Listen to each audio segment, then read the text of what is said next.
이제 저희는 교육자치라는 의미를 교육 전문가들이 말하는 그 교육에 대한 자치가 아니라 실질적으로 이 지역에서 아이들이 성장하는 과정에 우리가 어떤 역할을 하는 그런 교육이라는 부분이에요.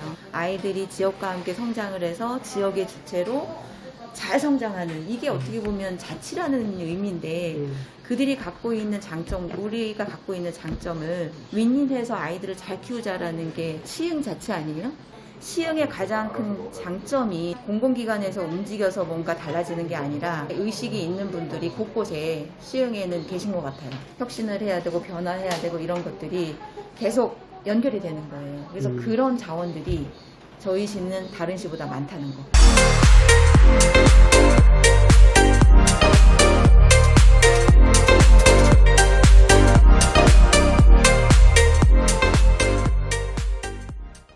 혁신교육지구라는 부분은 어떻게 보면 교과과정의 다양화, 그 다음에 지역화 이렇게 보시고, 서울대 교육협력사업은 최초에는 수성을 지닌 영재 아이들이나 예술, 그러니까 특정하게 시작했다면 지금은 이제 수업 후에 그 시간들을 좀 더 다양화시키고 아이들이 많이 참여할 수 있게끔 열어놓는 거고요.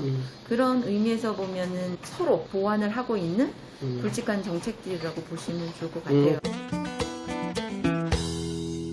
시즌 1에서 시즌 2로 넘어갈 때는 23개의 학교에서 시흥시 전 지역으로 혁신교육지구가 묶여요. 학교와 마을이 같이 변화하는 이런 것들이 학교, 각 마을에 이제 스며들게 되는 거죠. 그 지역과 함께 하는 이런 그 교육 사업이 시즌 2에 더 확산이 됐다 그래야 되나? 그러면서 지금 시즌 3는 완전히 하나가 되는 거예요. 지역과 마을과 학교가. 마을교육자치회라는 게 저희가 2018년도에 생겨요. 교육청과 시에서 할 수 없는 작은 단위의 중학교 중심으로 해서 그 마을이 형성된 그 단위로 마을교육자치회가 생기면서 그 마을의 교육에 대한 현안이겠죠. 그런 것들을 논의하기 시작을 해요. 2018년도에 그렇게 마을교육자치회가 탄생을 하면서 지금 현재는 저희가 이제 19개의 행정동이잖아요. 근데 지금 16개 동에 그 15개의 마을교육자치회가 올해까지 지금 생겼어요. 2019년 상반기에 유은혜 장관님이 저희 시에 오셔갖고 2018년도에 시작된 그 마을교육자치회의 얘기를 들으세요. 이게 바로 그 교육자치다. 전국적인 미래형 교육자치 협력지구라는 사업을 한번 정책을 만들어서 확산을 시키자. 어떻게 되면 저희 시가 모델이 된 거죠. 그 다음에 교육이라는 게 어떻게 보면 지금 학년기에 있는 초중부터 뭐 고등학교까지가 학년의 어떤 전부가 아니라 평생 교육이 아니냐.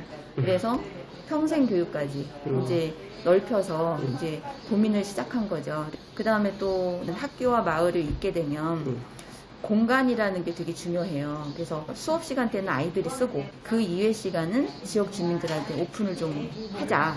학교안 체험교실이라 그래서 어떻게 보면 마을과 학교가 문도 열고 그 다음에 마을 자원을 같이 연결해서 학교에서 그 마을 자원도 같이 연결해서 쓰고 그 다음에 마을 교사라는 분들이 또 이제 성장을 해서 어떻게 보면 일자리도 되고 이제 이렇게 선순환이 되는 구조가 혁신교육지구의 그 어떤 목표라고 해야 되나?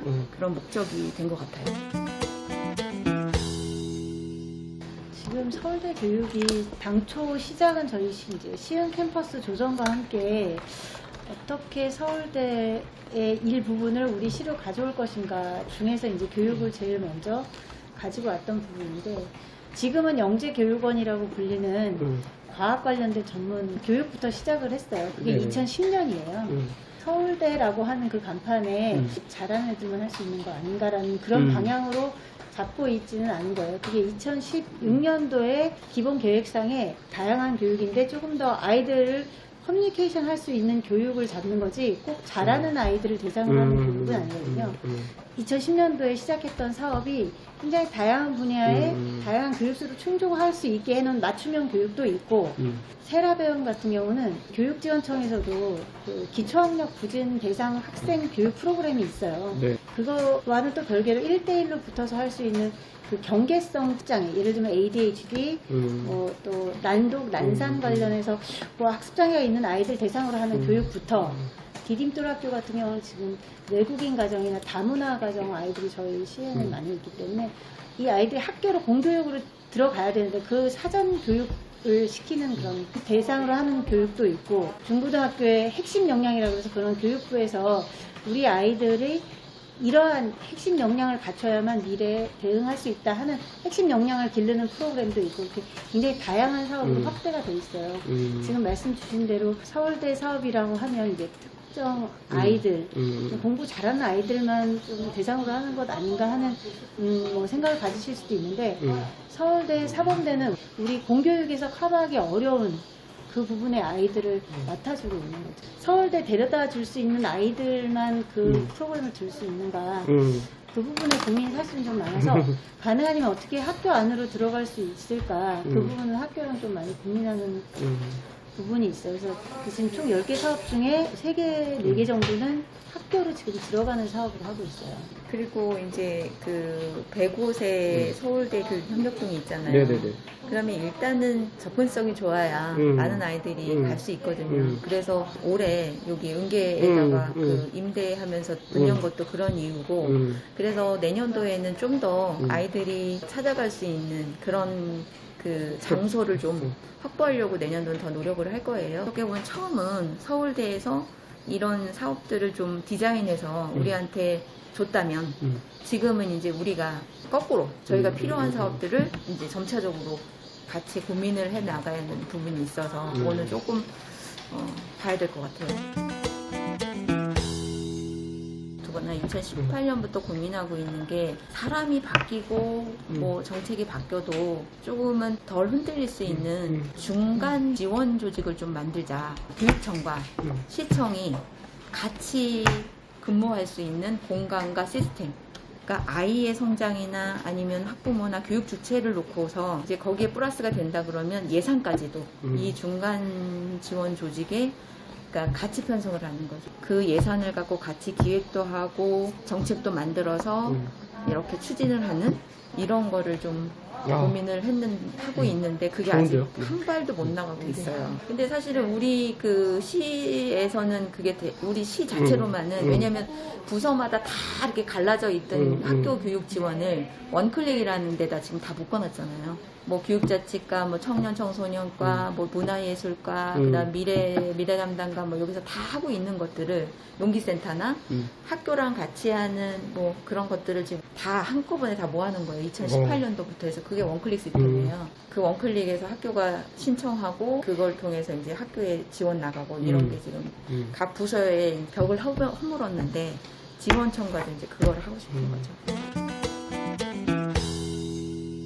지역의 교육자치를 위해서, 아이들의 성장을 위해서 우리 어른들이 어떤 고민을 해야 되지? 이런 고민을요, 늘 끊임없이 하는 시예요, 저희 시는. 그래서 2018년도에는 그 교육부에서 하는 풀뿌리 그 협력 사업에 또 선정이 돼서 그걸로 또 고민을 시작하고, 2020년도에는 미래형 교육자치라는 부분으로 교육도 고민을 하고, 그 다음에 이 맨날 고민만 하지 말고 어떤 제도나 아니면 뭔가 할 수 있는 거를 하나라도 한번 해보자. 그래갖고 올해 그러면 이런 걸 담을 수 있는 조례를 한번 만들어보자. 그래서 그 교육자치 지원 조례 안을 서로 한번 고민하면서 만들어봤고, 이렇게 그럼 조금이라도 실천을 한번 해보자. 우리가 주도하에서 막 끌고 나가지 않아도 그렇게 고민들을 하는 그 사람들이 있다는 거. 그래서 저희는 시흥교육은 굉장히 희망적이라고 봐요. 그런 걸 통칭한 조례를 올해 이제 3월 달부터 각 분야에 계신 분들하고 정책 연구 모임을 시작한 거예요. 시흥 교육자치 지원 조례안 대신에 국가가 해야 될 것들, 그 입시 제도라든지 이런 굵직굵직한 것들이 지역의 특성, 그다음에 지역의 어떤 교육자치 이런 것들을 좀 뒷받침해 줄 수 있는 그런 큰 틀을 좀 바꿔주시면 이렇게 힘들지 않게 되지 않을까.